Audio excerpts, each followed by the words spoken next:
After successfully ejecting Rigathi Gachagua from the deputy president's docket, President William Samoei Ruto was not done yet.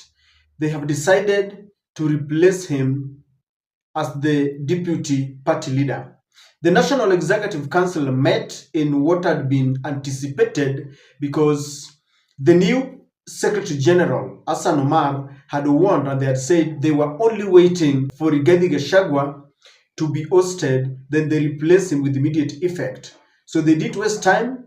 They met and resolved to replace Rigathi Gachagua with the new deputy, Kithure Kindiki, and they said it is in line with the UDA constitution.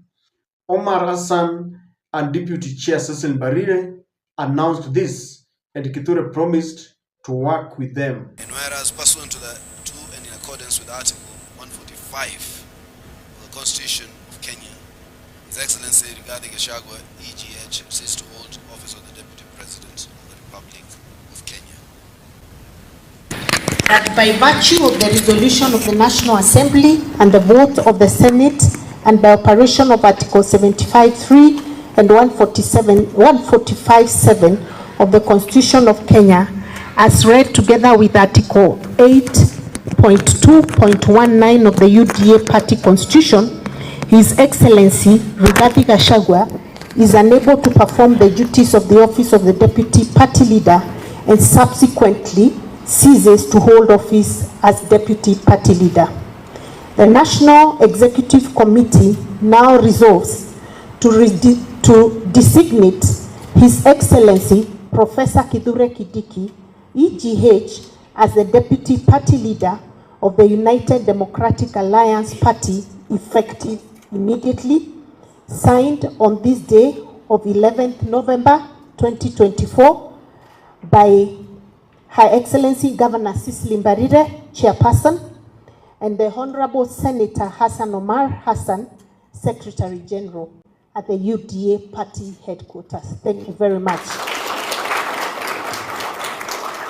So, Your Excellency, you may remain seated. Your Excellency, sir, I now wish to declare you the official Deputy Party Leader of the Democratic Party, United Democratic Alliance, starting immediately, and I wish to hand over the instruments of that office to yourself, sir, if you could kindly come forward.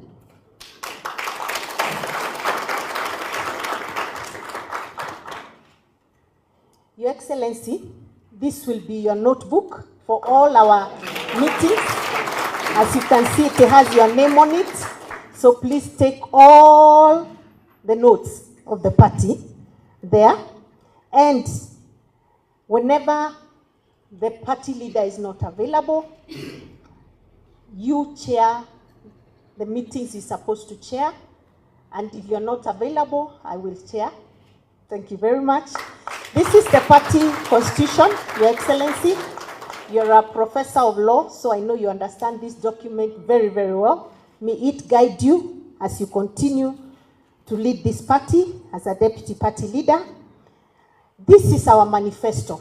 You are deeply involved when we are putting together this manifesto before the elections. This is what will guide you in ensuring that the government does follow the party manifesto. Please keep it there. Finally, all your communications with the party or with other agencies outside of the party will be in this file that has your name on it. Keep it safe, and I'm sure it will help you. So just hold on, Your Excellency. So this is the... I would like that this is captured.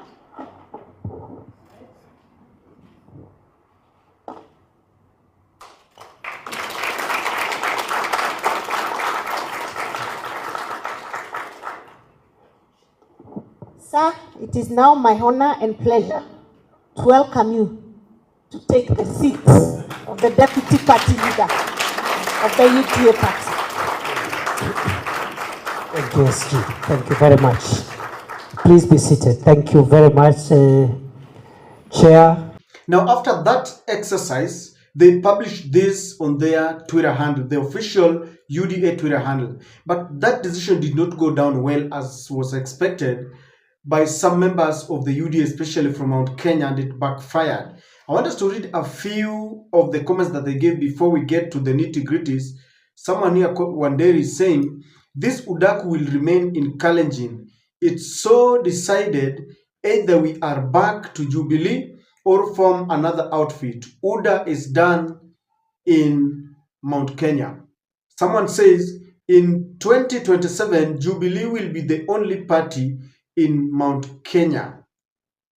Then another person is saying, UDA will not produce even a single MCA in Mount Kenya come 2027. You can take that to the nearest bank. Then someone saying, Mount Kenya, Jubilee alone. Watch this space. Now those are some of the very comments that people gave, and those are UDA followers from Mount Kenya. And this just tells you that William Ruto and Mount Kenya is done. It also tells you that most followers from Mount Kenya do not recognize Kithure Kindiki, and they feel that this was an injustice. But what is the net effect of now removing Rigathi Gachagua? Because there was a choreographed plan. This was an elaborate plan that they had in mind. They remove him. They remove his people from the parliamentary committees. They reshuffle the government to ensure that those who are aligned to him are removed. They remove him from the party leadership. And I think there is no way Rigathi was going to be a deputy party leader once he has been impeached as a deputy president. Now, do you remember there was a UDA grassroots election that was taking place, and especially in Nairobi, the elections were rocked with violence and they had to be nullified, I don't know, 3 times. Because in Nairobi, Rigathi Gachagua had his team led by Honorable Gakuya, and they were defeating Ruto's team led by the current governor of Nairobi, Johnson Sakaja. And William Ruto realized that Rigathi Gachagua was preparing himself for 2027. Rigathi had a lot of problems with Johnson Sakaja, because he was saying that Johnson Sakaja was mishandling businessmen in Nairobi. Rigathi believes that majority of the businessmen are from Mount Kenya. The demolitions of houses, relocating hawkers to Kangundo Market, and Gachagua did not like this. So he wanted to have control of Nairobi in 2027. That is why his team, when people went for elections, the grassroots elections, his team defeated Sakaja, and Ruto did not want to see this. Rigathi had his team. Now they are going to go back very soon. After replacing Gachagua, you are going to hear an official communication that they are going back to the grassroots elections. And now that William Ruto is in full control, the new Secretary General, is now what I call a puppet. They will be doing what William Ruto wants. Just like Rigathi was complaining that sometimes he used to tell William Ruto to drop some of the policies, even at the cabinet level, and William Ruto did not want this. Now, even at the party level, the former Secretary General Malala, I think, was also aligning himself to Rigathi Gachagua. He has also been, ejected. So William Ruto is in full control of this party. They are going to go back to the party grassroots elections, and his team, from the lowest position to the highest position, William Ruto is going to get full grip and is going to have his people. This is one of the things that is going to. Now the party will be making decisions that are only good for William Ruto and not for the people, the followers.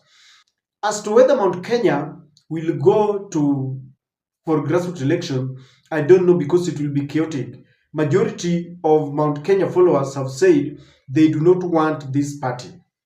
One person who seems to be gaining here is the party of Jubilee, Uhuru's party. Many people feel that UDA is not their party, and that is the truth. UDA belongs to some people. That is why Rigathi Gachagua has been kicked out mercilessly. Some people told Rigathi that it was not good to get into this alliance without his party. Look at people like Moses Wetangula, Amani National Congress of Mudavadi. You look at the power of the Speaker of Senate Amason Kingi, and they signed an MOU. Rigathi was saying that he trusted William Ruto. In politics, you don't trust. And I wonder how he trusted William Ruto after working with him for the very few periods. If William Ruto was able to sabotage Uhuru Kenyatta, how sure was Rigathi Gachagua that he could just trust his words? And this is a lesson to any other person who will be getting into any coalition. You must go there with your own party. That is why it was a bit difficult, even for Uhuru Kenyatta to kick out William Ruto when he realized that Uhuru wanted to kick him out. He already had a UDA, in his mind. But many people seem to feel that Jubilee is now their party from Mount Kenya. They want to rebuild it, and that is the party they want to go with. In 2027, Jubilee might sweep all the seats, and William Ruto can say goodbye to the support of Mount Kenya. He will have a few individuals like Kimani Chungwa and Waiguru, but for the people, he has lost that.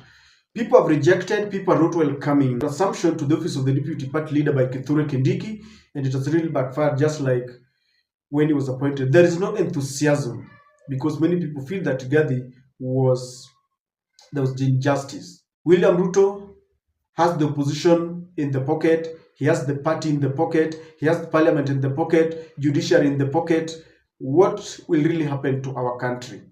Only God knows. For 2027, people must wake up and get a strong candidate, a candidate of change against the candidate of status quo.